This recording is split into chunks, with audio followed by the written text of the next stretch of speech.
If you need to make adjustments to a configuration that you've already created in Pilot or OpenSea, you just simply navigate back into that specific setting. You can't just jump straight into the process, right? What exactly do you need to change in your setup? For example, right now I have the full lines feature enabled in my current settings. I don't want that active anymore, so I go to the chat menu and manually remove that specific option.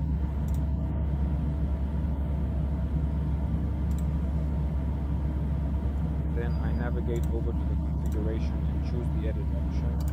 Since the palette is already set for me, I simply click on the save button. That is all set and officially confirmed. Now it has been saved for me.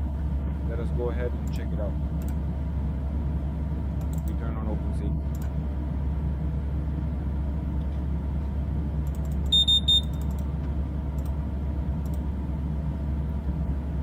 For OpenSea Full Lines Australis, we have successfully switched the entire file over, and just like that, it is completely gone from the system, exactly the way we had planned for it to happen.